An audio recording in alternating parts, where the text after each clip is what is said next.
қаланың пұрық қалай жүресің десеңдер 150 мың теңге саласында бір қалаға апарасыңдар, сонымен тарапшасына дем алып 150 мың теңге бірден. Жігіт түсінбедім дейді ғой, өлең қойшы брат деймін ғой. Снопдоттың мәкәр ороно мәкәр деген өлең қояды.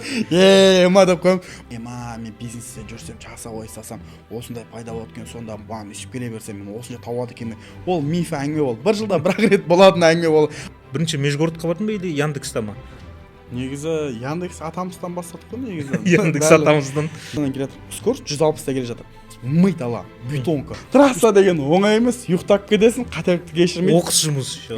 Жоқ болып кетесің. Ойлайды анау бизнестің адамдары да, ой, тамаша адамдар, керемет адамдар да ойлайды ғой. Бір неше түрлі контужнилар бар. Сижу вот здесь, сейчас я выйду, подождите 5 минут, 10 минут деп сол жерде күтіп отырмын.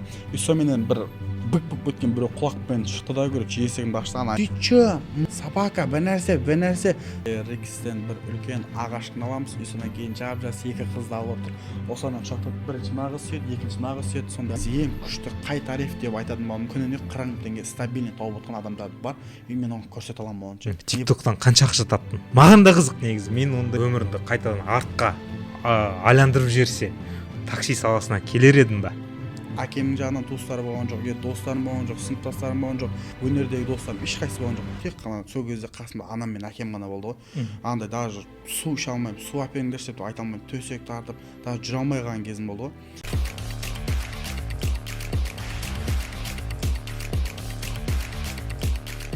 Ассалаумағалейкум достар, Демежан Карменов арнасына қош келдіңіздер. Бүгін бізде керемет выпуск, бүгін бізде кезекті подкаст, және біздің подкастымыздың қонағы Яндекс Таксиде бизнес тарифті жарып тастаған, Межгородты көрген TikTok желісінің жарқын жұлдызы Дәңгәл брат Аллаберген. Ассалаумағалейкум. Аллаберген, біріншіден рахмет, ұсыныс беріп едім, осындай өзінің келісімін беріп, студияға келіп, подкастты түсірейік деп. Сонымен өзімді TikTok желісінде бақылап отырам. Енді таксиді көрдің, сен жарған бір TikToktағы видео бар, андай қайталап жүрші, ана доставканы көрдім деген, ортақ жасымда доставканы көрдім деген. Ол уже бас самасына шығып жатқан кезде, хит болып жатқан енден кезіндегі ғой. Анау неді анау досым деген ба, уже ұмытты кеттім ол видеоны. Досым жастық шағында кім алды десе доставка алды, такс алды деген. Ортаң жасты не істедің десен, доставка істедім деп. Такса өлген соң не істедің десе, доставка істедім деп тұр. Ол ана отырып дос бала екеуміз таң азанмен шығып отырып жұмысқа қарай. Таң азанмен салқын, не істейміз, машинаны қыздырып отырып қой. И сонымен жастық шағымыз біздің істетіп жатыр ғой, не үйленмейміз, ане қараймыз, сондай. Сол кезде тұрып так аламын да, андай жизаны түсірсең не жақсы кетеді осы TikTokта же. Соны алдық таң азанмен тұрып түсіре салдық, сонымен біраз хит болып кетті ол видеода. Мен бұрын сені танымадым, бірақ сенің бұл звукты басқа видеоларды көрген кезде сол звукты көріп жүрдім да. Сонымен ол сен болып шықтың екен. Сонымен достар, осы сол звукты көрген болсаңыздар, міне оригинал отыр алдымда, оригинал. Көрмеген болсаңыздар, кім көрмеген болса, осы жерге кесіп салатын боламыз сол видеоны. Досым, жастық шағыңды кім алды десе, ұялмай, таксок алды деп айтшы. Орда абзар жасына не істедің десе, доставка істедім деп айт. Такса өлген соң. Дәңгәлін айтқанда сен таксокының адамсың ғой. Қазір сұхбат барысында бір туындайтын сұрақтар болса қоямыз, және такси жайлы сөйлесейік. Әсіресе, наверное, бизнес тариф жайлы, Межгород жайлы, өйткені Межгородты да сен істедің, көріп отырмын. Біздің оқырмандарға қызықты болар деп ойлаймын. Сонымен ең басты сұрақ, барлықтары сол сұраққа жауап естігісі келетін шығар. Мысалы, неліктен Дәңгәл брат, сол лақабатын, сол және сол сөздің мағынасы қандай? Біз өзіміз негізі Шымкент жақтың баласымыз ғой. Шымкент жақта бала кезімізде бандай біз Шварцу деген жердеміз. Ол жақтан өзбекстандықтар көп келген. И сонымен Өзбекстаннан келген, бірақ қазақтар да барлығы сонымен ол жақтың тілдері басқа. И содан кейін біз енді әңгімеміз басқа жақта қой бағып сөйтіп тұр, бала болып өстік қой ауылдан. И сонымен осы Астанаға келеміз, анда бізде бәрібір анау қақпас, аузының ішіне істеген апамыздан, әжемізден ескен сөздер ғой. Мына Астанада ондай сөздер көп айтпайды. Сондай сөз айтсаң андай бала кездерін есіне алып кеткен үлкен кісілердің. мен тиктокқа негізі видео түсіріп жүрдік, бір таксопаркқа жарнама істеп жүрдім мен біріншіден ше, ақшасына қызығып. И содан кейін видео түсіріп жүрдік, олар енді бір 5-6 мың, 1-2 мың видео түсіріп жүрді. И сонымен тұрамын да мен бағыттарың стройкіңді өзің істеші ше, мен таза дәңгәл, мен таксоппының адамы, мен таксовой етемін дедім. И сонымен дәңгәл дегенмен бірінші видеом атып кеткен сол дәңгәл болды ғой. И содан кейін көбісі маған дәңгәл деп кетті. Сонымен дәңгәлмен соны погонялым, соны дәңгәл болып кетті. Енді білмеймін, адамдардың өздерінің қойғаны ғой. Ал бір оны бала кезден біреулер достарым айтып жүрген емес, ол тиктокта дәңгәл болып кетті. И адам бәрі дәңгәл деген екен. Мен анау тиктокта өзінің статикасы қарайтыны бар екен да, короче. Сол кезде дәңгәл деп іздеткен көбінесе менше. И сонымен мен неге атым соны дәңгәл деп қоймасам дедім. Дәңгәл деп қойдым, анда жайлап келіп жатыр. Мен де жаңа дәңгәл брат деп поискқа кіріп фук деп шыға келді өзі. Даже дән деп жазып едім, уже дәңгәл брат деп шыға берді. Сол дәңгәл дегенде андай маған конкуренция жоқ та, басқа дәңгәл деген мен ғана. А мағынасы не еді сөздің? Дәңгәл деген андай біздің Шымкент жақта сөздің нақтысы деген сияқты ғой, тазасы деген сияқты. Таза брат деген ғой. Таза брат таба берген. Шынымен деген сияқты ғой. Шынымен, таксовкада жұмыс істедің. Мүмкін әлі жұмыс істейсің, қазір білер жатармыз. Енді сенің алғашқы көлігің қандай болды өзінің, и таксовкаға қай көлікті салдың? В общем, қандай көлік болды сенде? Менде таксовкада ең алғашқы көлігім барлығым сол. Андай таксовкаға негізі адамдар андай бір жақтан қызығып, біреуден естіп, сондайдан келетін негізі таксовкаға ше. Біреу алып тұр, тупа шығып кетсе болмайды. Оған бірінші бір басқа адам келіп тұр, мақтайды. Ой, таксовкадан күшті екен, ондай екен, мұндай екен дейді. И соны естіп алып тұр, ең бірінші көлігім сол R3 болды ғой. R3-ді алып тұр, таксовкаға қайнадық қой. Шымкент жақта жасап жүрдік. Бізде Шымкентте деген ең потолок деген таптым. Саған мынадан ешкім жете алмайды деген сома 15 мың деген табасың Шымкентте. Баяғыда енді ол қазір енді 20-30 мың деген тауып отқан жерім ғой Шымкентте деп. Бізде потологымыз 15 мың деген болған еді. Сонымен R3 мініп жүрдік. R3-мен де біраз қалаға барып келдік, Семейге барып келдік. Онымен таксовка көрдік. Бір күшті машина, сол. Онымен Семейге бардым, анда бардым. Біраз қаланы араладым ғой онымен. Онымен де біраз тарихым бар. Енді такси саласына қалай келдің? Такси саласына негізі мен келуім мынандай болды ғой. Барлығы айтады екен, андай дос деген өте қатты керек, дос деген өте жақсы, анау мынау деп айтады. Негізі дос емес, не қана біздің ата-анамыз екен ғой, ең жақын адам ше. Мен өте қатты ауырып қалдым да, мысалы ше. Өте ауырып қалдым, и сонымен тұра алмаймын ғой орнымнан ше. Мен даже тамақ іше алмаймын, даже сөйлей алмай қалдым ғой. Мен сол кезде қасымда бір досым болған жоқ, бір туысым болған жоқ, бір андай әкемнің жағынан туыстары болған жоқ, достарым болған жоқ, сыныптастарым болған жоқ. Мына қазір группаластарым, қазір араласып жүрген өнердегі достарым ешқайсысы болған жоқ. Тек қана сол кезде қасымда анам мен әкем ғана болды ғой. Андай даже су іше алмаймын, су әперіңдерші деп айта алмаймын, төсек тартып, даже жүре алмай қалған кезім болды ғой. Содан кейін жайлап үйрендім, жүрдім. Сонымен 1 жасымда, 1,5 жасымда жүріп кеттім. Сонымен 6-7 жасымда мектепке бардым. Сонымен жайлап өмірді үйреніп келе жатыр енді. Солай келіп жатырық қой енді. Осы андай ол тек қана ата-анаң болады екен қасында қиналған кезінде. Шындығын айтқан кезде. Тамағымды, суымды беретін деп. Тамақ іше алмай қалған кезінде ата-анам болды. Мен су деп сұра алмаймын, олар өздері біледі. Жоқ, шынымен енді таксиға енді жайдан жай бармайды ғой. Негізі кейбір адамдар өмірлік бір қиын кезеңнен өтіп атып, жұмыстан айырып, енді басқа істейтін такси бар, астында көлігі бар, не болмаса арендаға алып таксиге барады. Таксиде енді таңдамайды ғой. Жоқ, сен жұмысқа алмаймын деген резюме керегі жоқ. Тіркелдің, болды, линияға бастың, салдың, бірақ енді сондай. Саған не түрткі болды? Бізге түрткі болған негізі бұл таксовкадан алдын біраз жұмыстар істедік қой. 1 жылда мен су тазартатын, фильтр тазартатын андай компанияда жұмыс істеймін. Қандай компания екенін айтпай қойын. Су тазартатын фильтрлеріміз мысалы бір 40 мың 50 мың теңгеден келеді да, ең қымбаттары ше. Оны аласында 300 мыңнан, жоқ дегенде 180 мың теңгеден сатасың. Ол өнер оны сату ше. Біреудің үйіне барасың, ана адамға түр жасап кетесің, ана сатып шығу керек, қалай да болсын ше. Өйткені саған ол жақтан процент келеді, ол процентті сен ойлап тұрасың, ана жаққа сатсаң ақша түседі. Сол фильтрде жүрдік, бүйтіп жүрдік. Сонымен фильтрде жүрген кезде андай машина керек екенін түсіндік. Өйткені ана бізде бір машинаның ішіне отырып жүрдік, ауылдар аралап кете береміз ғой. Сонымен ауылдар аралап жүрген кезде машинаны беріп қойған компанияның егесі бір адамға машина беріп қойды, ол өзінің машинасын жүрді. Біз пешком аралаймыз да. Сонымен машина керек деп тұрып R3-імізді алдық, Chevrolet R3-ді алып салоннан алдым. и соменен оны мініп жүрдік соменен енді анда бір жастық бойын болды ғой. И сонымен ауылда отқан кезде бізде бір таныс болды өзіміздің Астанадан. Оба Астанадан күшті болып келді анау енді. Соменен мынандай приложение бар, Яндекс деген деді. И содан кейін мынаны қарасашы қанша тауып аламын деді. Күніне 40 деген табамын деді. Ол таза қалады деді. Жоқшы 40 дегеннен таза қалады деді. Ол кезде мен R3-ді алып алғам, R3-дің кредиті 130 теңге де айнашы. И сонымен ойлаймын ғой, күніне 40 теңге тауып жатыр, сен ойлашы ала берген. Айына сен қанша тауып жатсың? 1.200.000 тауып жатсың. Мақұл, балалармен бірге квартираға тұр. Квартираң 50 теңге деді, жеп ішумен 50 теңге кетеді. И содан кейін лям таза қалады деймін ғой. Үйдегілерге 200 теңге салам, 800 теңге жинап бір үлкен бизнес ашып аламын деген. Сол жерден қателестік қой барлығымыз. Адамдар келеді да бізге мақтайды ғой. Мынаны қарасашы қалай тауып жатыр, осындай тауып жатыр деп. Құдайға шүкір жаман болған жоқ. Сол Елдос деген танысым бар, классасының ағасы, сол тартты, Астанаға келдік, сонымен жүріп кеттік, әйтеуір. Құдайға шүкір жаман болған жоқпыз. Таксопкаға біреу тартады ғой басқа жақта, бұл жерде итермелейді ғой. Сонымен нағыз таксидегі табысты көрдім дейсің ғой. Анда кетеді, мұнда кетеді. Ожидание реальность болып қалды. Негізі бәрі сөйтіп ойлайды. Басында ойбай таксиден қырып жойып табам, мә қарашы, жұмыс оңай, азаннан кешке за рулем отырасың, қиналмайсың, клиенттерді туда-сюда апарасың.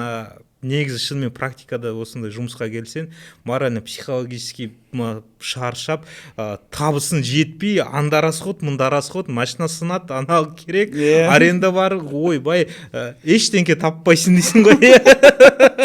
Сондықтан да такси жұмысына қызықпаңыздар. Такси жұмысында нағыз достойный жігіттер қалады дейсің ғой. Осы реалиға осыған үйреніп, нағыз ақшаны табудың жолдарын тауып, дисциплина дейді ғой, ондай. Сондай адамдар қалады негізі таксиде, ақылына келіп кетіп жатыр негізі таксиге. Негізі біздің жұмыс таксопканы өте оңай деп ойлайды. Мысалы мен өзімнің туыстарымды, таныстарымды қаншама сол Астанаға келдік, үйттік, олар да таксовать етті. Таксовать ету негізі таза өнер. Оны таксовать ете алатын адам да бар, ете алмайтын адам бар. Мысалы, мәң адам болатын болса, оны таксовать ете алмайды. Таксовать ету де бір өнер, ол да бір жұмыс ше. Қабілетің болмаса жасай алмайсың бұл жерде де. Ол пысықтық керек, финансовый грамотность керек ол жерде ше. Сен өзің андай, мысалы, көбінесе өзің ата-анасы тұрып алам, жұмыс істе, анау деп үйреніп қалған болатын болса, бұл жақта ата-анасы болмайды, таңғы 6-да өзің тұрып, часпиктен ақшаңды істеуің керек. И содан кейін тез часпик өшкен кезде тамағыңды жеп отырып қайтадан істеуің керек. Ол жерден определенный суммаңды тауып отыруың керек. Соны таппай отырсаң, ол жерде таксовать ете алмайды. Көп адамдар келеді, күніне 10 000 теңге зорға тауып аламын, заказ болмай жатыр. Мен ана қаланың шетіне қуып жүрдім, мына шетіне қуып жүрдім, ол жақтан заказ шықпай қалды деп тұрып, таксовать ету де негізі өнер болды, таза өнер. Екінің бір таксовать ете алмайды, честно айтамын. Дұрыс айтасың, иә. Яндекс таксиде жұмыс істесеңіздер, және де қай таксопаркта жұмыс істеген дұрыс, пайдалы, тиімді деген сұрақ туындап жатса, сіздерге өзім істеп жүрген таксопаркты ұсынғым келеді. Таксопарк Такси Колеса өте сенімді таксопарктардың бірі. Қазақстан территориясында өте беделді стажы бар. Осы таксопаркта жұмыс істеу керек. Мен өзім роликтерімде күнделікті айтып отырам. Таксопаркты 3 критериймен бағалау керек. Ол яғни сенімділік және де қаржылық тұрақтылығы.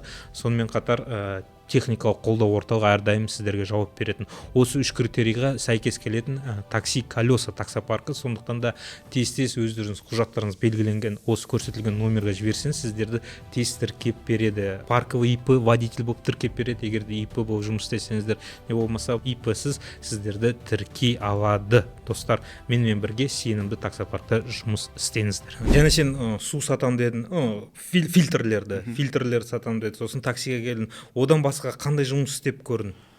Одан басқа күрішшік болдым. Шарында күрішшік көріп жүрдік. Астанада? Иә, Астанада шарында күрішшік болдым. Сонымен стройка істедік.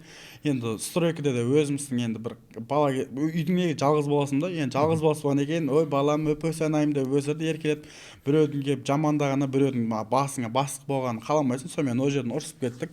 Анда стройкадан шығып кеттік. Дос балам қасына отырып, күрішшік болып жұмыс жасап жүрдік. Ол жақта істеп жүрдік. Содан кейін определенный уақытта жұмыс болмай қалды. Сонымен сөйтіп істедік қой, біраз жұмыстар істедік. Құдайға шүкір өзімізге жететін. Сосын эконом деймін ғой, таксиге келдің, R3-ім бар. Оның кредиті жабылды ма? Иә, құдайға шүкір. Жабылды. R3-мен экономда істедің. Сосын мен сені TikTok-тан көре бастағанда, сразу көрдім, сенің эконом жүргеніңді көрмедім. Сразу бизнесте жүрдің да, сен санатада.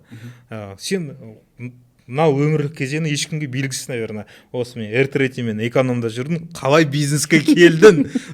Санатаны арендаға алдың ба, санатаны сатып алдың ба, или арнайы бизнес тариф қызы оны сатып алдың ба, кредитке алдың ба? Сол жайлы толығымен бір шолып кетсең. Вот ол сұрақты екінші сұрақ қылып қояйық. Ана бірінші сұрақты ана эртримен жүрген кез көрмедім дейді ғой. Мен сол эртримен негізі видео түсіріп жүрдім. Андай бастапқысына видео түсіріп жүрдім. Вообще қарамайды адамдар ше. Ана сен контентің басқаша болса да бәрі анау сенде бір определенный түр болу керек, или болмаса бір басқаша тіл болу керек, или болмаса бір жақсы бір жағдайын көрсетпесеңше адамдар қарамайды екен. Сол эртримен жүрген кезде ешкім көп адам танымайтын еді, білмейтін еді. Аллах тағалама саған шүкір рахмет. Бірінші Аллах тағалам, содан кейін ата-анам, кейін үшінші осы санатам арқасында осында біраз жерге жетіп кеттім деген санатаммен ше. Бір жерге эртримен бір нәрсемен бар, абыройың қалай сен басқа бір нормаль машинамен бар, басқаша да. Адам көркі шөберек деген ол рас әңгіме екен. Содан кейін екінші сұрақ бізде эртриден қалай санатаға өзгеріп кеттің деген әңгіме бізде былай болды ғой. Андай адамдарда андай ғой, бізде шексіз ғой арманымыз дегенше. Бір нәрседен екінші нәрсеге секіріп кете береміз. Мен эртрия болсам маған жетеді, соны мен до конца мен жүрем деп жүрдім ғой. Сонымен оны айдап жүрдік, бір жыл айдадым ғой. Сонымен эртриден жалығып кеттім мен. Ақшам жинап жүрдім. Негізі экономның таксовать еткен кезде ақшасы өте берекесі бар ол кезде ше. Экономда өйткені заказ тоқтатпайды, күніне өзің планың жауылады. Сол кезде нормально ақшамен жинап жүрдік. Өзім первоначальный взносымды қалтама біраз ақша түсті, жинап жүрдім. Сонымен басқа машина алам дедім ғой менше. Басқа бір машина алам дедім. Содан кейін Grand Euro алам деп жүрдім мен. Honda Grand Euro анау 2021-де анау алды фарлары бампердің ішіндегі ше. Сондай Grand Euro алам деп жүрдім. Оның первоначалкасын өте көп сұрап жүрді. Ондай сумма таппадық. Сонымен сол басқа адамдар санатамен Grand Euro салыстырған кезде санатаң мұсыр ғой, ана мынау деп айтып жүрген адам мен неге ше. Сонымен Абай деген, қазір Абеке деген бар ғой қазір. Сол Абеке екеуміз дос бала, ол негізі көлікпен жүрді. Мен эртримен жүрім. Осындай саната шығып тұр. Мынаны көріп білек дейміз ғой. Сонымен Кеңесарының бойындағы бір домға барамыз, паркингке барамыз. Саната тұр ғой, көречі. Санатаға кіріп келдік. Бүйтіп қараймыз. Еге шықты. Пультың басында светтер бірден жанып кетті. Ішінде подсветкілерді осылайын жанып отыр. Сонымен ананың машинаның гранатасы кетіп тұр жіктер. Ұзақ айдамай қойсаңдар деді. Абай отырды да көречі. 20 метр айдап келді ғой. Содан кейін мен бардым да 20 метр айдап келдім ғой. Болды, аламыз деді қана. Капотын ашқанда жоқпыз, еш нәрсе істеген жоқпыз. Содан кейін үстеп қарап тұрмыз, Абай екеуміз. Анадан, короче, анау көлікпен жүрмін, мен эртримен жүрмін. Ана жерде не сұрайындар, қалай қарайындар, білмейсің ғой, көзің кішілей аштыман, еркекшесін мойындау керек. Сонымен, брат, мынаның колонкасы қалай айтады? Өлең қойшы дейміз қана. Анау жігіт түсінбедім дейді ғой. Өлең қойшы, брат деймін ғой. Snoop Dogg'ның Мәкәр, Ороно, Мәкәр деген өлең қояды. Ма деп қойып, панорамасын ашады, осылайынан қояды да. Биткесін ғой бірден, ма брат, мен алам машина дегесін ғой. Өлең қойды, панорамасын бір ашты. Сонымен машина алдық, алып, оны содан кейін атына қойып, сонымен машинаны алып, сонымен 20 метр айдап әкеп қаламыз, Абай екеуміз бір өлең тыңдап тұрып. Абай да машина білмейді, мен де білмеймін. Ал қазір бізге машина алу, бір нәрсе дейтін болған болса, Абай да қазір автосалон ашып алған. Ол да қасқыр, как боларын тексеріп алып, мен де как боларын тексеріп алып. Ол кезде сол білместікпен алдық. Бірақ Құдайға шүкір, өкінбеймін, машина өте керемет, өзіме ұнайды. Айт, нелер болған жоқ қой, косяктар, ахуалдар болған жоқ қой. Ахуалдар бар екен сол. Бар екен ба? Жөндеп алдын айтып. Құдайға шүкір, нормально, андай бір шілей қатты андай емес, бір мен алғаннан бір нәрсесі кетіп қалып, бір қатты андай шығынға түскен жоқпын, рахатыма мініп жүрдім, біраз жерге күшті барып келіп жүрдім. Өзім рахатыма міндім, Құдайға шүкір. Эртрин жағдай не болды, қазір қайда? Эртрин біздің ауылда, Шымкентте жүр ғой. Жүр о, бар. Санатан бар қазір. Санатада бар. Санатан ауыл несі қызық екен оқиғасы. Санатан бардық, 20 метр айдадық, келе салдық. Енді сонда получается сен комфорт плюстен көрмедің, сразу бизнес қалсын. Сразу бизнес. Экономнан сразу бизнесқа. Енді сенен басқа ешкім айта алмайды енді. Экономнан сразу бизнес қалсын. Қандай айырмашылықты көрдің? Экономмен енді бәріміз білеміз, енді айырмашылығын білеміз ғой енді. Енді өзін на практике көргенімен бір ерекшеленген бір айырмашылықты айтып жерсен. Айырмашылық деген жер мен көкте дейсің ғой. Бизнескен машина алып тұрып, содан кейін онымен таксовать етіп, кредиттерім жауып, үйге ақша жіберіп үйтіп өзіме ақша жинаймын деген ол өте қате әңгіме. Сіздер бірінші бизнеске машина алсаңыздар, проблема деген өте көп болып кетеді. Үстеріңізге ақ көйлек киіп жүрулеріңіз керек, есік ашу керек деген анау мынау деген өте шығындары өте көп. Негізі бізде біріншісінде эртремен жүретін кезінде андай заказ тоқтатпай береді. Бірден кейін бірін демалу деген ой жоқ та. Ал бизнесте жүрген кезде сенің приоритетің мықты болу керек. Содан кейін заказ бір сағатта бір заказ, 2 заказ түседі. Андай приоритеттерің жақсы болса қалан айналып жүре беретін болатын болсаң бизнесте ерінбесең ғана ақша бар ғой. Содан кейін ол жақта шығын деген өте көп. Андай машинаңды постоянно тап-таза қылып жүруің керек, өзің классический ақ көйлекпен жүруің керек. Су алу керек. Су алу керек. Ана бір тайник дегендері бар. Мысалы, сол тайник покупательдер отырып тұр, есік ашпады, үйтті рейтинг құлатып жүреді. Содан кейін ол рейтинг 4.95-тен всегда жоғары болып жүру керек. В общем, артқа кіріп жүруің керек қой. Андай бизнесте жүргенге сәлеметсіз сау болыңыз, күндеріңіз сәттілікке толы болсын. Андай бір сыпайылықты кәдімгі үйретіп қояды. Басында бірінші айда менің машинам ғой, отпаса қояды деп жүресің. Сонымен рейтингтеріңді түсіріп жүреді. Содан кейін приоритеттерің жоқ болып кетеді, заказ аз болып кетеді. Содан кейін өзің үшін ақша істеген кезде сәлеметсіз бе, сау болыңыз, күніңіз сәттілікке толы болсын деген өзі-ақ үйретіп қояды екен. Ал енді табысы қалай екен? Табысы бірдей ма, жоғары ма или төмен ба экономнан қарағанда? Негізі менің ойымша екеуі бірдей сияқты, просто жұмысы әртүрлі да. Оны мысалы кредитке алатын адам болатын болса, табыстары екеуінікі бірдей. Мысалы бір арзандау экономға машина алатын болатын болса, оның кредиті бір 150 мың теңгеге дейін болады, эконом машиналары. Ал ана бизнестің алатын болса 300 мың, 400 мың теңгеге дейін болады. Оның табысы миллионға барып жатса да, анау да миллионға барып жатса, ананың шығыны өте көп. Кредит өте көп береді. Содан кейін машина уход жаман көп керек. Өте шығын да ол жақта көп.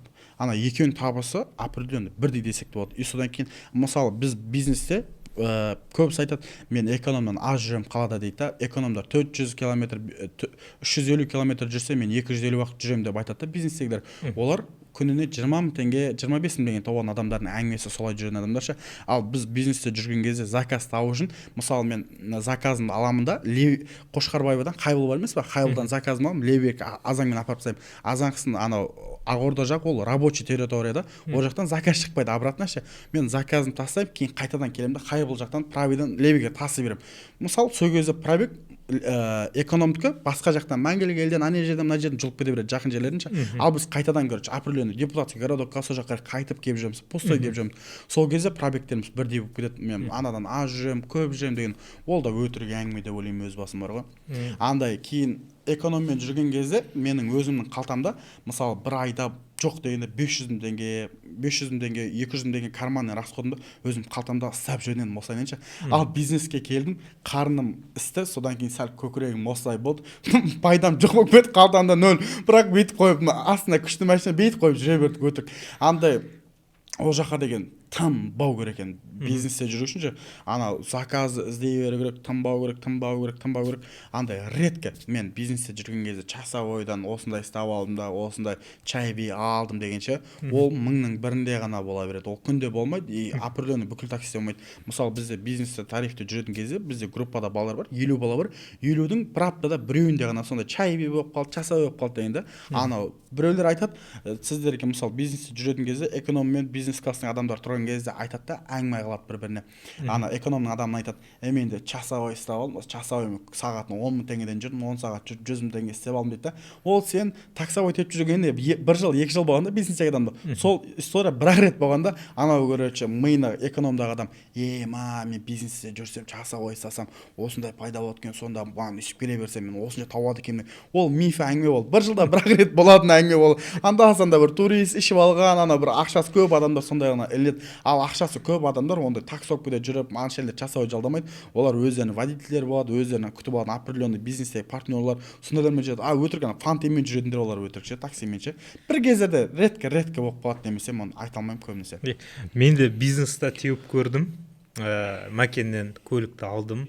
Инстаграм страничкадан көрген оқырмандар болса көрген болар. Енді біраз көрдім, енді айтатыным бар, келесі бейнероликтерде айтамын, көрсетемін, сондықтан да арнаға тіркелмеген болсаңыздар, тіркеліп кетіңіздер. Сонымен ары қарай сұхбатымызды жалғастырамыз. Ала берген. Енді жаңа айтылмай кеткен межгород сен жаңағы R3 мен жүрдің, Nexia мен, сосын сразу жаңағы Абекен екеуің барып сатып алдыңдар Сонатаны, сонымен бизнес жаса бастадың. Енді табысы жаңағы бірдей экономия, просто жұмыс әртүрлі дейсің ғой. Анда көп күтіп қаласың, заказ аз орындайсың, бірақ мысалы 30 мың теңге, 40 мың теңге табасың. Экономда бірақ тоқтамадың, ары бері жүре бердің, бір 30-35 заказ істедің, сол 40 мыңды тауып отырсың. Разница жоқ, просто нерві тыныш дейсің ғой, экономнан қарағанда. Ол кезде андай ғой, нерв тыныш деген кезде, біз бизнесте заказ күтіп отқан кезде телефонды аласың да, бір TikTokқа, Instagram кіресің, сонымен бір сағат қалып кетесің сол жерде. Бір орында тұра берсең, заказ бермейді, іздей беру керек. Мен де істедім, сериалдардың бәрін көріп шыққансың ғой. Соны отыра бересің, телефон шықлап. Еще мынандай қызық, бизнесте жүрмін ғой, линияға шықтым, бір заказ түсті, барып апарып тастадым, сериалыма кірем, сериалды көріп атам, и заказ түсіп қалады. Қоя тұр. Жоқ, сол заказ дейіз, орындапсам, ойында сериал ғой, отырып бітіріп тастайсың, заказды ары қарай сериалды көре бастайсың. Соны қайтадан заказ түседі, деп барасың, зато сериалдардың бәрін көріп шыққансың ғой. И сөйтіп уақытты өлтіреді екен. Әйтпесе экономнан кейін бүйтіп сразу заказ бір сағаттай, жарты сағаттай түспейді, содан бүйтіп күтіп қаласың, ішім пісіп кетеді. Байқағаным, мысалы 12 сағат жұмыс істеп көрдім бизнесте. Енді сол 12 сағаттық кезекте 2-ақ рет бір сағаттай бүйтіп заказ күтіп отырасың. 2-ақ рет, мысалы, бір рет бір сағаттай заказ болмады, бірақ түсті заказ, соны кейін алып кетеді, соны біраздан қайтадан тоқтап қалады, бір сағаттай заказ күтіп отырасың да, соны қайтадан заказ түседі, ары қарай бүйтіп кетіп қалады. Бірақ сен приоритеттерің қанша, сен қасқырсың ғой, бірақ сен приоритеттерің мықты сен, бірақ оны андай болу керек. Жаңадан келген адамдікі ондай болмайды ол. Сенікі приоритеттерің ана бүкіл нәрселерің бар шығар сенікі, приоритетің жоғары бол сенікі. Содан кейін саған көп. И еще сен примерно бұрын істедің ғой бизнес. Енді кіріп атқан кезде кішкене клиенттер де аздау болды ғой деймін. Қазір енді ультима шықты, бизнес бар, енді бизнесте қазір клиенттер, жолаушылар көбірек заказ береді. Қазір енді жоқ емес, бар заказ, бірақ шыны керек, менде көзім жетті. Эконом болсын, бизнес болсын, комфорт плюс болсын, біргелікті жұмыс істесен, біргелікті дисциплина қойып, күні жұмыс шығып жүріп істеп жүрсен, аяқ жағында бір табыс табасың. Бір табыс табасың, ешқандай айырмашылығы жоқ. Сондықтан да шығынданып, кредитқа батып, көлікті алып бизнесқа ауысайын, ол кредитті бизнеспен жауып тастаймын деген бастан шығару керек. Өйткені сен шығынданып кетесің де кредитіңді жаба алмай қаласың. Абекеден сұрауға болады, қанша адам келіп кредитта тұрады, машинамды сатып берші дейтін шығар Абекеге барып.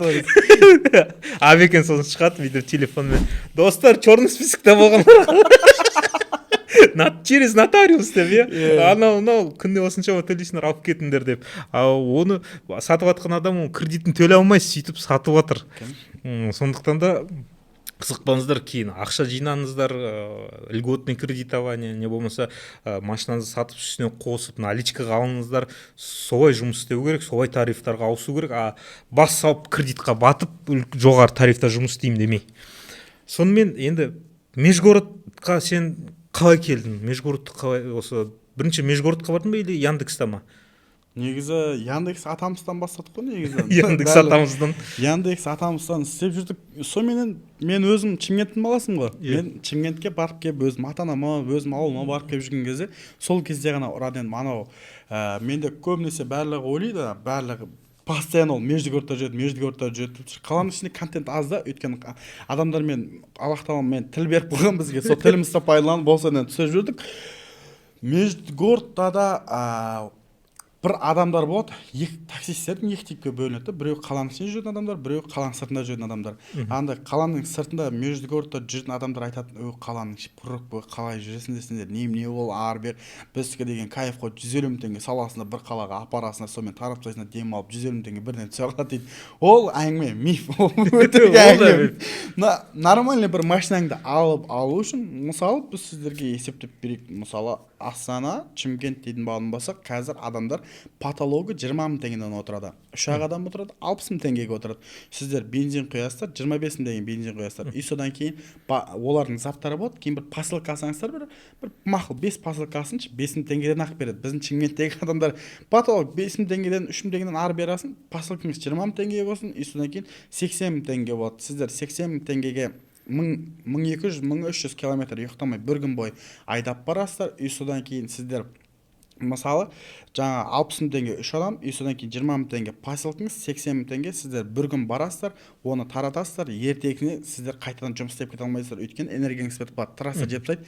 Ертесіне демаласыздар, и содан кейін 2 күн кетіп қалады ғой. Мына жақтан бір күн жинап келгенсіздер, 3 күн кетіп қалады. 80 мың теңгені 3 күнге бөлетін болатын болса, қаланың ішіндегі адам 30 мың теңгеден 90 мың теңге алады. Ана қаланың ішіндегіден де аз табады. Анау сіздер қатты беріліп кеткен таксисттер, таксомандар болатын болса, олар машинасын өлтіріп андай не еді, анау посылкін деген басып алып, амортизаторлар ұрмай солай істеп алады. Ал анау солай жасайтын болатын болсаңыздар, новый машина алып тұрып жасай алмайды онша. Ана ескі машиналеріне пофигиз қарайдыңдар, солар жасап тұрып бір пайдаға келмесе, ал междүгөрттен пайда шлей қатты жоқ екен негіз. Ходовкасы өліп қалады, мотор өліп қалады, себі созылып кетеді. Алдыңғы капотының алдында осколка бамперлердің бәрі кетіп қалады. Андай мысалы бір новый бронепленкада тұрған машинамен ешкім шықпайды трассаға. Сол өліп қалғандай алдындағы машинамен шығады. И сонымен ол трассада жүрген машина 6 айдың ішінде жоқ болып кетеді. Ходовка жоқ болып кетеді, мотор жоқ болып кетеді, анау жоқ болып кетеді, мынау жоқ болып кетеді. И содан кейін трассада жүргеннен кейін ана жерге мына жерге ақша керек болып қалды дейді да. Мен трассада жүрмін, майымды мен тез алмастырып алдым дейді да. Олар майын 10 мыңды алмастырады. Мотордың майын 10 мыңды алмастырған кейін мотор ол да өліп жатыр да. Андай бір междүгорттан қарағанда қаланың іші дұрыс деп ойлаймын. И содан кейін энергияң да көп жемейді. Мысалы бізде междүгордта жүрген кезде кредит тақалып қалған кезде мен адамдарды жинайдым да, кредит ертерек шығаруым керек деп тұрып жиналып кетіп қала бердім. И содан кейін междүгордта мынандай болады. Біз негізі ойлаймыз ғой, көзіміз бүйтіп тұрып жұмылып ашылады ғой. Сол кезде междүгордта қатты шаршап кеткен кезде көзіміз біздің жұмылған кезде даже андай 30 секундқа 40 секундқа жұмады екен. Осымен жұмады, көзін ашасың, и содан кейін қайтадан жұмасың. Ана көзің келіп адамды ойлайсың ғой, бірақ сен уже көзін қатты көбелеткесің. Ана түннің бір уақытында өзіңмен өзің кетіп жатасың. Менде бір қызық оқиғам бар, соны айтып берейін. Біз 4-5 машина болып тұрып жиналып барлығымыз шығып кеттік. И содан кейін мен қатты шаршап тұрмын. Алматыға кетіп бара жатырмық, Бетонкаға кетіп бара жатырмық. Дала. Еш нәрсе жоқ. Пустой трассада машина кетіп бара жатыр колоннада. Менің фарларым жақсы фар еді. Бірінші алдында мен кетіп бара жатырмын ғой. Артында карнивал келе жатыр, и содан кейін 70 келе жатыр. Үшеуміз осыдан келе жатыр, сопровождение деген сияқты ана өзіміздің осыдан келе жатыр. Скорость 160-та келе жатыр. Мы дала, бетонка. И содан кейін көзімен бірден светофор елестейді ғой. Светофордың жасылы маргат етеді да, и содан кейін қызыл жанады ғой. Мен тормозын жабыстырып тастаймын ғой, содан шех етіп тоқтаймын. Ё-май, қызылдан тоқтауым керек, ана жерден сиырлар өтіп жатыр деймін ғой, көреді. Анда бір үйір сиыр өтіп жатыр ғой, көреді. Сонымен тоқтаймын, зорға дейін тоқтаймын. Жанымда карнивал енді үлкен машина ғой, оның ішінде 7-8 адам отыр. Зорға бет тоқтап, жаным ашып кетіп тастарға шығып тұр. Не істеп жатсың сен, не істеп жатсың? Мына қарасайшы, алдымызда қызыл жаным, алдымыздан бір үйір сиыр өтіп жатыр деймін ғой. Ана миым ұйықтап кеткен ғой менің соншалықты. Ана жерден ми далада балқашта мен сиыр өткізіп жатырмын, бір үйір светофорға тоқтап. Ана жақта жанымда көтіме кіріп кетейін, айқайлап сонымен зорға тоқтағанбыз. Ана жақта деген андай психологиямен деген ойыңды кәдімгі жеп тастайды екенсің. Кейін менде екінші қызық болған мынандай болды ғой, санатаны алған кезіміз. Сонымен санатаны алдым, мен Астанадан алдым ғой. Оны Чымкентке барып енді мақтану керек, ана жаққа көрсету керек, ондай бар. Бірінші мен Астанадан шықтым да Алматыға бардым. Алматыға мен таңғазаңсын жетіп бардым. Сонымен өзім сөйлесіп жүрген адамдармен кешке дейін кездесіп, сөйлесіп, сонымен уақыт өткізіп, о жақтан алдымда Чымкентке шығып кеттім. Чымкентте мен о жаққа Алматыдан кешке шығып кеткен болатын болсам, тағы да Чымкентке таңғазаңсыз келдім. Машинамен келіп тұрған, о балам, машинамен келіп қалдың, ананда апар, мында апар, анайқа апар, мынаяққа апар деді. Сонымен онымен Жетісайға барып келдім. Жетісайға барып келгеннен кейін Жетісайға барып келдім, Жетісайдан алып келдім, и сонымен Түркістанға барып келдік дейді, кешке жақшы. Түркістан қарай апардым, сонымен қонақта отыр, үйтіп жатыр, мен уже екінші сутка кетіп жатыр ұйықтамағаныма. Түркістаннан қайтып келе жатырмын, и сонымен трассаның бойында осы ойнадық жатырмын. жаман қатты айдап келе жатырмын ғой. Бейтіп деген андай трасса деген андай бірден алдыма келіп жатыр. И сонымен өлең ойнап тұр ғой, короче, бір нәрсе. Ана тәт дауыс деген ма, сол өлең ойнап отыр. Тәт дауыс ала берген, тәт дауыс ала берген деп отыр ғой, короче. Ема менің атымда өлеңге кіргізіп қоямын деп қой. Транста келе жатырмын, 2 сутки ұйықтамағансың, көзің ашып келе жатыр. Үйсіп келеді. Ощущение баласы дейді. Короче, бесін жинасам, 10 мен кетіп бара жатырмын, миым ұйықтап кеткен. Өзім қатты басып айдап келе жатқандай болдым. Короче, ема машина шығып жатыр деп қойым. Тәт дауыс ала берген, тәт дауыс ала берген. Вообще ала берген деген кезде есім жиып қалсам, сөйтіп келе жатыр екен ба. Трасса деген оңай емес, ұйықтап кетесің, қателікті кешірмейді. Оқыс жұмыс. Жоқ болып кетесің. Жұмыс оңай емес. Табысы қаладағымен бір дейді. Жаңа айтып кеттім, даже қаладағы таксистер көбірек табады. Енді таксистердің 2 түрі бар дедік. Жаңағы біреу қаланың таксисті, біреу межгородтың таксилері. Соның ішінде де таксистер бар, межгородтағы қасқырлар бар. Табысын уже ретке қойған, дисциплина қойған, жақсы тауып келе жатыр. И бізде қалада да мысалы тоже ретін қойып қойған, жақсы тауып жатқандары бар. Енді келіп табыс көре алмай жатқан, межгородқа кіріп көреді, табыс болмай жатады. Енді ол жұмысқа үйрену керек, оны дисциплинировать ету керек. Жаңа басында сен айтып кеткен өнер болу керек, андай шыдамы керек.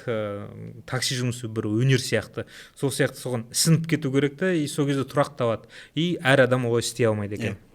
Сонымен тағы бір келесі бір сұрағым. Анан бір айтып жіберейікші, 2-ге бөлінеді дедік қой. Межгородта жүретін адамдардың таза қасқырлар бар емес па? Қасқырлардың түрлері мынау. Бастарында, қолдарында темекісі, қарындары осылай шығып кеткен, белі осылайына майыс қалған, дәл өйстіп қойып тұр, жүріп ана аңмен өлтірген адам болады. Анау адамның денсаулығы примерно барса 5 жылға ғана шыдайды анаңшы. Күнде ішетін гәрлі, шегетін темекі, отырған жері анау, астынан геморрой шығады, и содан кейін ана белі майысып кеткен, қарны шығып кеткен, дәл сондай адам. Бір Межгородта бір спортивный красавчик бала, бір Межгородта қасқыр деп ешкімді айта алмайсың.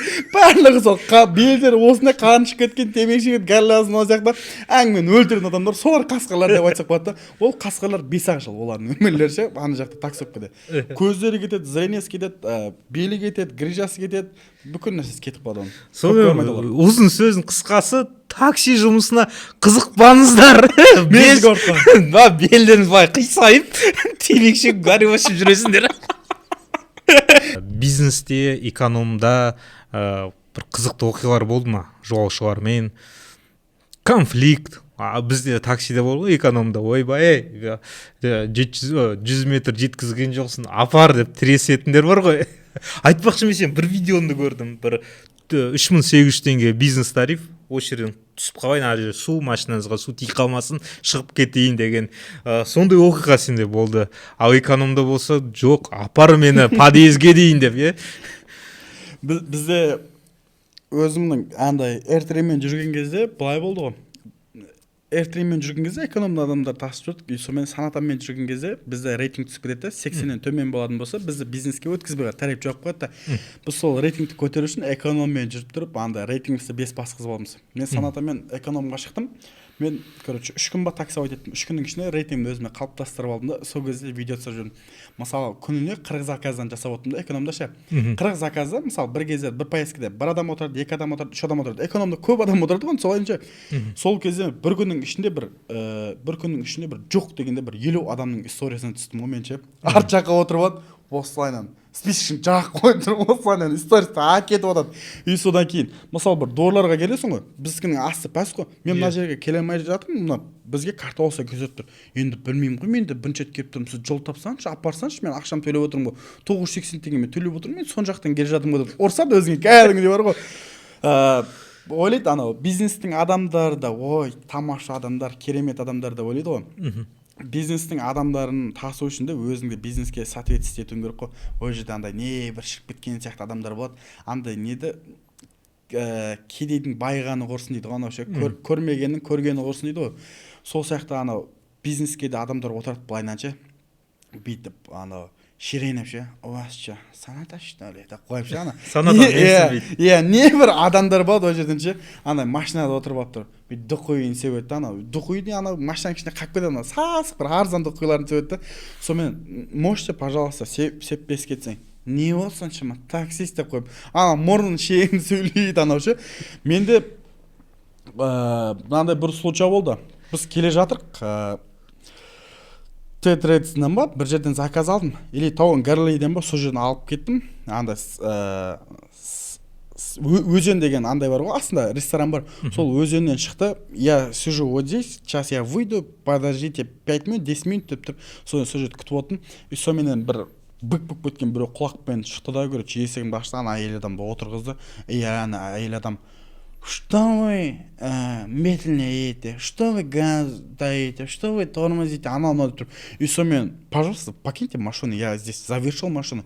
Ты чё, ты чё, собака, бір нәрсе, так поступаешь туда-сюда деп тұрып, сол жерден ана жақтан охранасын шақыртты, ол жақтан адамдары келіп тұр. Сондай адамдарда да бір кездер таксимен жүріп қалды. Сол кезде сен өзің жақтан выступать ете алмасаң, ол кезде ол косяк ше.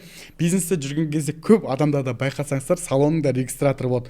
Өйткені олар сондайдан күйгенше, не бір адамдар отырады ол жерден ше, олардан да қорқу керек. Ана ада ойлайды ғой, экономмен жүрсем, экономдағы адамдар менің миым шаршатып еді, олар адамдар арзан адамдар ондай-мындай деп айтады ғой. А бизнесте ондай адамдар бар, ана неше түрлі контужниялар бар. Любой жерде жақсының жаманмен жақсы бар ғой. Бір жерде өңкей жақсылар жиналса, ол жерге жамандар отыр, жамандар бір жерде деген сияқты бар ғой. Бүкіл жерде өзінің нюанстары бар. Ал бірақ бизнесте адамдар өте көп. Андай жақсы адамдар ше, бір кездерде айтасың, осы жерден түсірсем бола ма сіздер? Жо, смело түсіп кете береді ол кісілер. Сондай да бар ол жерден. Мен ала берген бизнес көріп тастадым, эконом көріп тастадым, межгород көріп тастадым, сосын қазір бизнес бастадым. Бизнес бастауға не түрткі болды, және де неге сен детейлингті таңдадың? И ол бизнес аған қазір таксиден көп табыс әкеп жатыр ма, аз әкеп жатыр ма? Жалпы сол бизнес жайлы бір айтып кетсең. Біздің СР детейлингке келетін болатын болсақ, оған біз қалай келдік, не үшін келдік, кімнен келдім деген сұрақ па. Бізде саната менікі 1.6 турбинада. Ол турбинаға өте қатты уход керек екен. Уходта бір свечасының өзі 16 теңгелік қымбат свечалар салу керек. Енді біз енді R3-дан кейін санатаға отқан адам арзан свечаны аласын, содан кейін Балқашта кетіп бартқан кезде 92 қойып, сонымен моторым дауысын сәл андай шығарып алдым мен ше. Моторым клапан ерген, бірақ әлі сонымен жүрмін. Менің моторым қатты дауыс шығып кетті. Сонымен моториске барамыз. Моторис айтады ғой, сенің моторың ары кетсе, короче, бір аптаға жетеді, бір аптадан кейін сенің моторың өледі, бұл сен таксовать етпе, қазір моторың ақша жинай бер деді. Моторым ол кезде 1,5 миллион теңге деп отыр. Короче, новый моторды аласың, тек қана саласың. Мотор одноразовый деді да маған, бір аптаның ішінде кетіп қалды деді. Сонымен думка кірем, өстіп отырмын, таксовать етуге болмайды деп тұр, машина айдама деп отыр да маған ше. Сонымен отырмыз. Дос бала бар, Макс деген дос бала бар. Ол да 70-пен жүреді, ол да таксовать етеді бизнесте. Сонымен осындай дейміз, соның танысына бардық, моторисіне бардық. Сонымен Сайт деген моторис отыр, Макс деген досым отыр, содан кейін мен отырмын ғой. Макс деген дос бала детейлинг істеген. Ол короче химчистка, айпишонка жасай алады. Ана Сайт деген дос бала мотор, подор, анау мынау ходок жасай алады. Мен бұл жақтан видео түсіремін. Типа звездамын, короче. И сонымен не істейміз? Сонымен сөйлесіп отырық. Автосалон ашу үшін, короче, 1 минут теңге алады кесін. И содан кейін, мысалы қазір көп адамдар істеп жатқан бар ғой, колесодан машина тақып береді, или болмасам перекуптардың машинасын әкеп қойып тұр через банк деген адамдардың отырғызып қойып тұр, машина сата берсең болады екен деп тұр ше. Ол короче, ол жолға түскіміз келмеді. Балалар айтады, ол жол қарам, туда-сюда кредитке тықпай қойсақ, өзіміз таксовкада жүрген екен көріп жүрміз дедік. И сонымен ана средний статистиканы қарап отырдық. Мені кімдер қарайды? Жоқ дегенде 25 жастан жоғары сол жақтағы адамдар қарайды екен. Окей, таксисттер уже анда өмірді осознавать етіп қойған адамдар да, олардың уже машиналары бар. И сонымен анау айтады, сен Макс, сен детейлинг жайлы сәл шарт етесің дейді. Сен детейлингте сол жерде жүріп тұрып, балдарды тауып тұрып істетсең дейді. Мынау реклама түсірсе дейді. Сендер неменеге осыған келмейсің деді. Сайт деген айтады ғой, короче. И сонымен ана жерде мен думковать етіп отырмын. Моторым істеуім керек, осындай болу керек. Таксовать ете алмаймын деп отырмын. И сонымен ана жерде отырдық. Сайт деген дос айтып отыр. Сен видео түсіресің, реклама жасайсың, адамдар келеді сен арқылы. Сен кімдер көреді? Өңкей таксисттер көреді. Өңкей соғысатын адамдар, өйтіп бұзылатын адамдар, таксисттер ғой. Сол таксистердің бәрін біз обслуживать етеміз, көреді. Таза еңбек, адал еңбек, осындай деп тұр. Бәрін жазады, есептейді. и сонымен сол жерде отырды да бір түннің ішінде ше қолын жіберді ғой. Макс деген дос бала екеуміз осынша ақшаларын есептеп көрдік, приблизительно ше андай крупный объеммен есептедік та осынша суммадан шығару керек екен. Сен мынанша ақша тап болды ашамыз дедік қой. Сонымен алдық да детейлингті здание қарап жүрдік, ақшаны таптық, сонымен бірден осындай детейлингті оқып қалдық қой. Қазір құдайға шүкір жаймен жүріп жатыр. Мен енді Мәкен екеуміз бардық саған детейлингке, енді қарап отырсам, енді таксист машиналар сол Кобальт не ғой, қарасам онда джип мүп неше түрлі жетпістер таксисттер келмейді ғой деймін. Аллаға шүкір, андай мен өзім оқырмандарым барлығы өңкей таксисттер сондай адамдар екен деп ойлап жүрсем, андай үлкен кісілер де көп көреді екен. Ана менің приколдарым, әңгімелерім, 1 литр кола аламын, бірге ішіп барамын, сенің әңгімелерің үлкен кісілер де көреді екен. Сол кісілермен бірге жасап жатырық. Біздің детейлингке просто көп адамдар келмейтін себебі бізде басына былай еді. Өзіміздің енді Шымкент десек, Шымкент қой енді. Андай, мысалы 5000 теңге жасап берсек десек, 3000 теңге жасап берсе, бірақ 2000 теңге жасап берсе дейді да. Сондай адамдар шаршадан еді. Бастапқы бірінші, екінші адам сондай адамдар жүрді, ал қазір уже бізде уже более серьезно андай өтіп кетті детейлинг ше уже. Көп адам келе алмайды уже. Енді бізді қарап отыратын менің де көрермендерім көбі такси жүргізушілері. Егер де көліктері неге ұшырайтын болса, жол апатына көлікті жөндеу керек болса, не болмаса біреу обешумка жаңағы бронепленка жабыстырайын десе, таксистпін деп саған келсе, скидка бола ма біздің оқырмандарға? Конечно, таксистерге, өзіміздің коллективтерімізге, өзіміздің жемаларымызға, өзіміздің таныстарымызға смело келе беріңіздер. Самый лучший качествомен жасап, и содан кейін сценаларында разумный тұрып жасап береміз скидка. Если былайнан определенный сумма айтатын болатын болсақ, таксистерге 10% біз всегда скидканы қойып қойғанбыз. Мен келеді, брат, мен осындай таксист едім, таксовать етіп жүрген, осындай соғысып қалды, осындай болып қалды деп айтатын болатын болса, бірден айтамыз 10% скидка деп тұр, бірден айтамыз. Дос балаға да айтып қоймын, дос бала бірден 10% скидка жасап беріп береді. Мысалы 350 теңге дейтін болатын болса, 35 теңгесін алып мен сайтып тастай береді. Оларға да жақсы, бізге де жақсы. Олар да риза, біз де ризамыз. Сонымен достар, детейлинг центр мекен жайын, телефонын жалпы осы бейнероликтің астында қалдырамыз. Хабарласаңыздар болады. 10% скидка сіздерге уже дайын. Ал енді қазіргі детейлинг уже жұмыс істеп отқанына қанша уақыт болды? 4 ай болды, құдайға шүкір. 4 ай болды. Енді 4 ай болды таксовать етіп жүрген жоқсың. 6 ай болды таксовать етіп. 6 ай болды, жарты жыл болды. Сағынып жүрсің ба жұмысты? Негізі сол сағынып жүрмін. Басынан көп адамдар айтады, сен уже таксист болып тұрып танымал болдың ғой, енді сол таксовкадан басқа жаққа секіріп кетсең, андай просмотр азайып кетеді екен. И сонымен бір андай қызық ретінде таксовкаға шықсам ба деп жүрмін. Құдай қаласа шығып қалмау, осы таксовкаға анда-санда шығып, контент түсіріп, видео түсіріп шығамыз, құдай қаласа. Бұдан ешкім таксовканы бірден қойып кете алмайды, ол қиын онша. Енді өте көп уақыт өткен жоқ, бір жыл, 2 жылдай, мысалы 4 ай болды детейлингке. Енді бір енді кішігірім салыстырып кетсен, қазір тауып жүрген табысын, бұрын таксиде тауып жүрген табысын қайсы жоғары, екеуі бірдей ма, не болмаса наоборот қазір табыс онша емес болып жатыр детейлингте? Нақты цифрын сұрап тұрған жоқпын, хотя бы болжамын айтсаң. Қалай? Или өкінген жоқсың ба, өкінбедің ба деген сияқты. Сол, өкіндің ба, өкінбедің ба деген сұрақ қой. Бізде қазір бір жерге барсаң, детейлингі бар балдар ғой деп айтады. Детейлингі бар. Баяғыдай анау таксовать етіп жүрген бала ғой деп айтпайды. Детейлингі бар балдар ғой дейді. Содан кейін таңызаңмен тұрасың, душыңды қабылдайсың, таза киімдерін киесің, жұмысыңа барып отырасың, адамдармен сөйлесіп, о, брат, қалайсың, амансың ба, таксовканы қойдың ба, детейлингің өкішті екен, осындай деп тұр. Сенде әңгіме да, ал бізде таксовать ететін кезде көзіңді ашасың, и сонымен жайлап телефон қарайсың. Қала жанып кетпеді ме екен? Қала жанып кетті, тез жуынып шығып кетесің. Ал қазір бізде ондай жоқ. Өзіміздің уақытымызда тұрамыз, уақытында жатамыз, жұмысымызға келіп, балдарға қарап, жұмысымызды істеп, өзіміздің ақшамызды алып, біздің жұмыс істеп жатқан балдар да ырза, біз де ырзамыз, бәрі-бірімізге ырзамыз. Бізде жұмыс істеп жатқан балаларымыз да андай өзбек балалардан екі өзбек бала бар, қалған бәрі қазақ балалар. Олар оқыған, как положено, сертификатталған андай балалар да, олар да дән ырза ақшаларын алады, как положено. Біз де дән ырзамыз, ана жерде күшті киіммен, таза киіммен жүресің, ойланбайсың, қай жерден заказ іздейін деген ондай жоқ. Құдайға шүкір, видеоны түсіресің, адамдар келеді, оценкасын жасайды. Өкінбедім бір сөзбен. Құдайға шүкір. Мен де сөйтіп ойлап едім, достар, енді такси жұмысы, мен әр бейне ролигімде өзім айтам, такси жұмысы бір уақытша кезең болсын, өздеріңіздің болсын, бизнесіңізді жоспарлаңыз, не болмаса жұмысқа кіріңіз, мамандық бойынша жұмыс істеңіз, карьера қылыңыз. Енді такси жұмысына бір 70-80% андай ойбай деп келмейді. Енді өмірлік кезеңмен жұмыстан айырылып, қиыншылықпен келеді таксиге. Сондықтан да такси уақытша болсын, ары қарай өзін дамып кетсін, сенің жолын берсін деп отырмын да, әкеш. Құдай қаласа, әмин, бәріне. Такси жұмысы саған бір уақытша өмірлік кезең болды. Стройка сияқты, жаңа фильтр сатқан сияқты, қазір детейлингім бар, ары қарай дамытып, оны ары қарай үлкен бір қазір шағын бизнес десе болады, үлкен бір масштабный бизнес болсын. Сонымен барлықтарынан соны тілеп отырмыз, достар. Тек қана такси жұмысымен шектелмеңіздер. Соны айтқым келіп тұр. Міне ала берген живой пример. Енді таксині сағынып жүрсің бірақ те. Бізге андай көп адамдар таксовать етсем қалай болады екен, өзім жұмыстан шығып кетсем екен деп ойлап жүрген адамдар таксовкада ақша жақсы десеңіздер, 1 ай, 2 ай, 3 ай, 4 ай сіздер таксовкада жүресіздер, ақшаларыңызды жинап жүресіздер.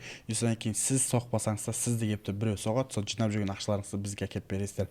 Таксовать етудің қажеті жоқ. Машинамен ДТП деген таксистер жоқ дегенде бір жылда 3-4 рет ДТП болады. Мен ДТП вообще болмадым деген адамдар редкі шығар, Құдай алақтағым сіздер ДТП қылмасын. Соңғы кезде эфирға шығып жүрген жоқсың ба?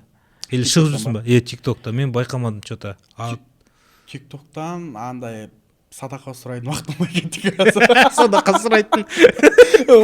Ол рас қой, садақа сұрап ана жақтан андай көбінесе шығып андай үйтіп тұрған еді, қазір уақытым болмай кетті. Анда-санда шығып тұрамыз, иә. Эфирді көріп отырмын, базар жоқ, көп адам кіріп эфирді қарап отыр, лайк басып, саған нелерін беріп жатыр, подаркалерін, донаттарын беріп жатыр. Соның арасында бір комментарий қылдым. Сен как раз анда желание ойнадың ба, барып қарға аунап, короче, енді қызық қой адамдарға. Сосын арасында бір өзіміздің әріптесіміз қойдым, бұрыннан қарап қалып, сені әлі қарап жүрген Алла берген, нормальный таксист едің ғой деді. Не болып кеткенсің деген сияқты.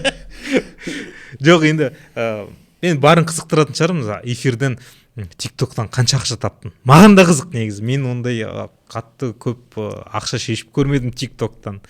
Ал енді мен де TikToктан ақша шешкен кезде, бірінші ақша шешкен кезім, маңдай бір күннің ішінде эфир ойнап отырамыз. Сонымен қазір анау Мекеге жаяу барып келді ғой, Ерекең, халық қаласы, Ермахан деген, халық қаласы деген. Сол кісі отырды да волк атып жүреді. Соған потолок дейміз. Волк деген 5500 монета ғой. Соны атады, содан кейін тұрады да анда TikTok универс атып жүреді, короче, 400 деген подарканы атып жүреді. Содан кейін алады да, короче, лев атып жүреді. Сол кезде мен 15 минут па, өтірік айтпай қойым, 20 минут ойнадым, короче, 3 ойын ойнадым. 3 ойынның ішінде, короче, мен 200-ден жоғары ақша шешіп алдым, 20 минуттың ішінде. TikToктан. Ол енді всегда не везет, енді әр кезде әртүрлі. Содан кейін батыраға қаражда қойсын, ол кісі де атып қойды. Мен анда-санда бет-бет түсіп тұрады енді. Енді 200-ден жоғары шештім. 20 минуттың ішінде деп айтсақ болады. Түсінікті. Ал в общем TikToктан жалпы қанша ақша шештің айта аласың ба? Больше миллиона деп, 1 миллионнан жоғары деп айтсақ болады ғой уже. TikTokта миллионнан жоғары ақша шештің. TikTok боламыз ғой, достар, лайк басың. Қазір TikTokта адамдар көп қой, жұмыс қылып алғандар. Жұмыс тауып, сонымен определенный семьясын бағып отқан, жон прикол, сампо дегендердің бәрі ел көріп жүрген сам. Сол TikTоктың арқасында сол жақтан садақа сұрайды, ақшасын алып, өзіне айлық қылып жасап отыр ғой. Жақсы бір сұрағым бар еді. Енді такси жұмысы саған қандай бір қасиет берді, не болмаса нені үйретті дегенде. Енді кез келген жерден туалет табу емес. Маған енді үйреткені дейсің ғой. Сол шығарып едім, хит болып кетті ғой. Сол біраз жарған видеолар бар еді. Сол такси жұмысы не ақша табудан басқа да туалет табуды үйретті деген сияқты, любой точкадан. Енді өзіне такси жұмысы бір таныстар таптың ба, біреумен араласып жүрген, не болмаса басқа да. Сонымен такси жұмысынан қандай бір өзіне пайда әкелдің? Такси жұмысынан көзіміз жақсы ашылып кетті. Елді көрдік, жерді көрдік, неше түрлі адамдарды көрдік. Таксовкада жүрген кезде бізде Рикстен бір үлкен ағашын аламыз. Содан кейін жап-жас 2 қызды алып отыр. Осыны құшақтап, бірінші мына қыз сүйеді, екінші мына қыз сүйеді. Сондай адамдарды көрдік. Көзіміз қатты ашылып кеттік десек болады. таксокпен адамгершілікті үйрендік қой. Бір кезде мынандай бүйтіп қабағын түйіп отырған адамды көресің, бір қарасаң андай күлімсіреп сау болыңыз, сәттері өтсін деп тұр, сіз хорошо работаете деп қойып тұр, молодец деп кетеді. Сондай адамдарды көріп таксокпен кішігірім бір екінші тәрбие алдық десек те болады ғой. Негізі кәдімгі тәрбиелеп бастайды екен. Уже сен андай түсінесің, уже андай сенің жұмысың осы, осымен ақша тауып жатсың, и содан кейін сен адамдарға қабағың түйе бермейсің, уже сен андай өзі ақша тапқың келсе жылтып жібереді кезін. Жақсы, сау болыңыз, күшті болыңыз, аман болыңыз, жақсы, бір сау болыңыз, күніңіз сәттілікке толы болсын деп тұр. Сондай сөздерді жылулықты үйреніп кеттік. Таксокпен кейін достар таптым, жақсы орта таптым, Құдайға шүкір. Сол достармен жақсы араласамыз, барлығымыз десен аманбыз. Мысалы ең бірінші Абай через нотариус арқылы өзінің Малибу бар емес па? Сол Малибуды через нотариус арқылы алған. Ең бірінші сонымен ала берген, мына жерге келші, бір андай Малибу шығып жатыр, соны алайын деп алдық дейді ғой. Кредиті 168 мың теңгеден ба 170 мың теңгеден ба шығады екен. 6 жыл бойы соны төлеп өзіме алып аламын. Мен Кобальтты 300 мың теңге төлеп жүргеннен гөрі арендаға мен осыны алып алғанбыз, бес қой дейді. Солай айтады. Сонымен бардық, через нотариус. Ең бірінші Қазақстанда онда видео түсіріп отқан жоқ. Абай барып, Абайдың қасына барып нотариуспен көрсек, айқайласып отырық қой. Сен сонда өзің жауап бересің ба? Төлеймін деп алып жатыр ғой, бұл аударып тастаймайды ғой деп тұрып. Сонымен Малибуны алды, ол да көтеріліп кетті. Барлығы жаймен келе жатыр әйтеуір. Таксокпен жақсы достар таптық енді. Одан да басқа ол андай әлеуметтік желіге түспейтін адамдардан да басқалармен де көп араласамын. Сол тиктоктағы адамдар барлығы бар. Тиктоктан бөлек андай эфирге шықпайтын, өздерін түсірмейтін адамдар да сырттан тыс достарым да өте көп. Таксокпен қасқырлар өте көп, қасқыр небір қасқырлар ше. Күнде таза план ұрады, 50 мың теңге ұрады. Негізі андай машина қандай таксоккаға алған дұрыс дейтін болатын болса, Юккуб Элантра алған дұрыс қой. Комфорт плюске кіретінше. Комфорт плюсте заказ да жақсы, адамдар да жақсы, машинаның ресурсы да жақсы. Эконом алмай қойсаңыздар, онымен андай механика, содан кейін андай ол енді честно айту керек, уже көздеріңіз, мышлениеңіз өте қаттырақ ашыңыздар да, 300 мың теңге, 200 мың теңге кредит алсам төлей алмай қалам дегенше қорқыныш болмау керек. Қайтаға мен жырт бастайын, бәрін айырам деп тұр, қорқпай келу керек бұл жаққа ше. И соменен ертең онымен басқа жаққа секіріп кетсеңіздер де күшті болады. Негізі ең күшті қай тариф деп айтатын болмаса, комфорт плюс деп айтып жүрмін. Адамдар да жақсы, заказдар да күшті, андай тез түсіп отырады. Приоритеті мықты болатын болса, күніне 40 мың теңге стабильный тауып отқан адамдар бар. И мен оны көрсете аламын болғанша. Осы таксидегі 5 тарифтен эконом, комфорт, К плюс, бизнес, ультима, соның ең жақсысы комфорт плюс дейсің. Дәл мен де сөйтіп ойлаймын, комфорт плюс ең тиімді, ең жақсы тариф осы. Комфорт плюс киініп та қажет жоқ, суды алып қажет жоқ. Машинеңде өзіңе жақсы андай экономный әдем жүресің, андай бір жаман машина айдамайсың. И содан кейін адамдар да андай приятный адам, уже осознанно да. Мысалы мен де өзім такси шақырып отқан кезде, бір кезде балт ететін кезде бизнес шақырамын да көреді. Ал постоянно комфорт, эконом сондаймен жүрмін. Ал комфорт плюспен жүрген адамдардың басқа мышлениедегі адамдар олар кісі сөйлемей түспейді, машинасын жауып түк отырып кете береді. Ол кісілер өте керемет кісілер. Ең күшті тариф сондай комфорт плюс. Ал енді және достық жайлы айтып отырсың, достар таптым. Мысалы мен де таксиға келгеннен бері қазіргі араласып жүрген достарым такси арқасында таныстым. Бір досым бар қазір Алматыда таксиді қойып, уже товар сатады да, үлкен объемды. Аты Асетке сәлем. Онымен Диди кезінде бүйтіп екеуміз наклейка жабыстырған кезде, Дидидің наклейкасын жабыстырып, сол кезде танысқам. Араласып жүрміз. Өте көп достарым бар. Енді таксиде сенде сондай достарым бар ма, осы таксиде танысқан, араласып жүрген? Абекен соның бірі ғой дейм, ол андай ғой, мысалы таксиде деп айтқан кезде өзіміздің ауылдан өсіп келе жатқан достарымыз бар. Ол кісілер басқа қалада. И өзіміздің сыныптастарымыз бар, өзіміздің группаластарымыз бар. Олар постоянно қасында емес. Сенің жұмысың таксовка. И содан кейін таксовкада ана адаммен сен бір волнадасың да, таң азанмен часпекке шығасың. И содан кейін сағат 10-да, 11-лерде тыныш тұрған кезде анамен бірге барып тамақ ішесің. Че там не болады? Темекі шегіп қойдыр. Че там не болады? Қалай болады? Не болады? Ана екеуің әңгіме айтып тұр. Мына жерде мынандай заказ алдым. Күшті ғой деп тұр. Екеуің бір волнадасыңдар, бір әңгіме айтасыңдар. И содан кейін бірге праздниктерді өткізесіңдер. И сонымен таксовкадан өте көп дос таптым мен, Құдайға шүкір. Жақсы бір дос таптым. Сонымен бірге детейлинг ашқанбыз. Қазір қасында Макс деген досым бар. Екеуміз бірге детейлинг ашқанбыз. Сонымен бірге жүріп жатырмыз, Құдайға шүкір. Мысалы сен қазір сол досына звондап 200 мың теңге қарызға сұрасаң бере ма сразу? беретін шығар 200-300 мың 400 мың беретін шығар еді құдай қаласа. көрейік, давай звондап көрші. давай көрейік, бізге тексеріп көреміз қазір. Қанша сұрайсың? Да, келіспейік. 400-300. Неге керек десе, бүйтіп айтты, срочно, брат, жібересіз, қазір прям срочно керек, бір аптада қайтарып беремін деген сияқты. Қазір мына интернеттің толып жатырғанда бір жазып жатыр деп ойлап қалар, может, қазір мына жерден. Алайық. Мақсұт деп біз оны мақсат қояды. Мақсұт деп еркелетеміз. Громкий оқып қою керек пе обязательно? Громкий оқы.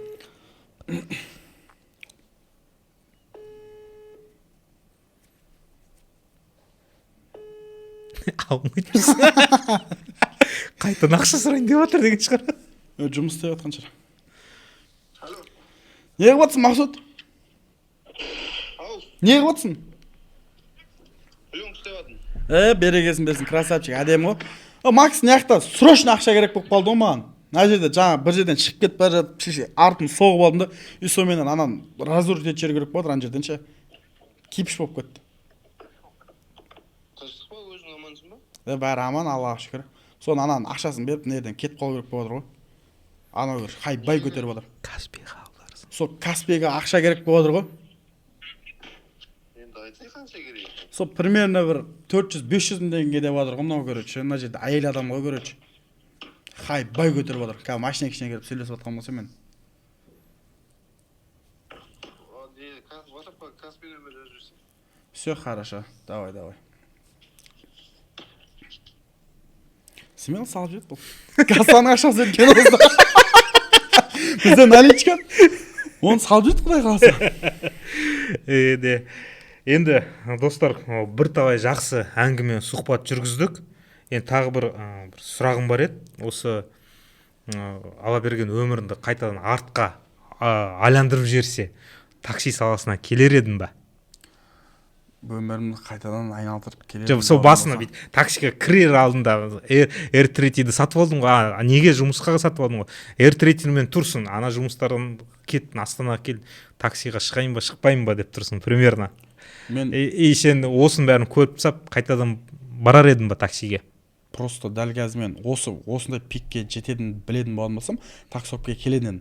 Таксопмен контент жасап өйтіп осыны қазір құдайға шүкір өзім үшін бір төбемін де, сол жерге келедім білесем, келен атакпен просто бір жүрген таксист болатын болсам, өңесе келмейден, ол апырділен ол бір андай өздеріңізсе қысылмаңыздар, видео түсіріңіздер, өйткені сіздер ертең оқырман жинап алсаңыздар, бір жерге бір саудаға, бір жерге барсаңыздар да смело. Ол адам сіздерде оқырман деген, оның бәрі сіздерде ақша деген сөз. Өйткені сіздер бір жерге барасыздар, соны сіздер реклама етесіздер, если нормальный зат болатын болса, оны сатасыздар, оның прибылін аласыздар. TikTokта, Instagramда подписчик деген оның бәрі ақша деген сөз. Оның бәрі құнды. Оқырман жинаңыздар, өздеріңізді дамытыңыздар, или болмасам басқа бір сауда жаққа, бір жаққа кетсеңіздер де, саудада да береке бар дейді ғой. Рисковать етіп тұр, саудаға кірсеңіздер де, сол өте күшті нәрсе. Ал таксок деген андай бір теманы бастап кеткенше күте тұратын этап бұл. Жай ғана этап. Бір теманы бастап кету үшін соны күте тұру керек, содан кейін выживание жасап тұру керек. Сол осындай ғана этап, короче, сол этаптан шығып кеткенше ғана күте тұратын нәрсе. Басқа бір нәрсемен айналысқан дұрыс негізі. Мен айтам, мен де таксида жұмыс істедім. Мен таксиға андай ойнап күліп келген жоқпын. Мен таксиға тоже жұмыстан айырылып, өмірлік қиындық бір кезең болды. Сонымен мен де таксиға келдім, арендаға машина алдым, күніне ақша төлеп жұмыс істедім.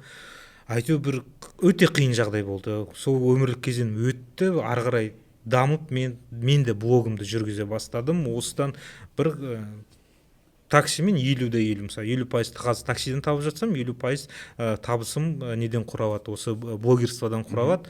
Жаңағы жарнамам бар, нем бар.